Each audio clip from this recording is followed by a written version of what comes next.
Donc de génération en génération, il y a eu Alexandre Cotte qui avait acheté cette maison. Après, il y a eu, on va dire, dans la fratrie, plusieurs personnes, mais enfin, surtout, donc, en l'occurrence, Michel Cotte. Et maintenant, on voit aussi Morgane Cotte. Et Michel Cotte, c'est vous? Et Michel Cotte, c'est moi, ouais. Il parle de lui à la troisième personne. Qu'est-ce qui se passe ici alors? Alors, c'est une pisciculture, hein, et je suis le papa des poissons. Et le papa de la jeune femme à côté de vous aussi? Et le papa de la jeune femme qui est à côté de moi. Et de la baraque derrière vous? Et de la baraque qui est derrière moi. Donc mon père a acheté cette maison dans les années 55-56, hein, des maisons appelées américaines qui étaient à Neufchâtel-en-Bray. À Neufchâtel-en-Bray, hein, elles étaient au toit plat. Elles étaient au toit plat, donc il a tout démonté pour une somme dérisoire, hein, qui représentait un mois de salaire d'un ouvrier à l'époque.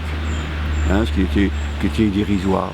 Et donc il l'a amené ici, démonter les panneaux en éternite, parce qu'il y avait l'éternite, mais bon, personne n'est mort avec l'éternite de cette maison. Et puis c'est resté en attente pendant des années. Après ça a été remonté dans les années 60.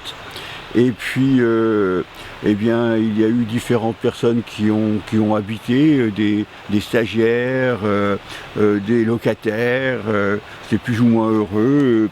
Et donc actuellement, maintenant, donc 65 ans plus tard, eh bien, c'est un gardien.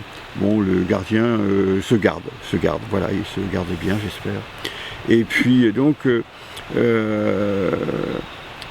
on ne voit plus la rivière, mais c'est une maison au bord de l'eau le site est très joli quand c'est entretenu.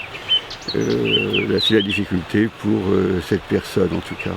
Hein, on l'a agrandi, il y a une salle de bain, il y a un toit, il y a une belle cuisine, enfin c'est assez agréable à l'intérieur. Bon, c'est comme c'est actuellement. Voilà. Eh bien écoutez, monsieur Michel Cotte, merci beaucoup. De rien, Elisabeth. Donc,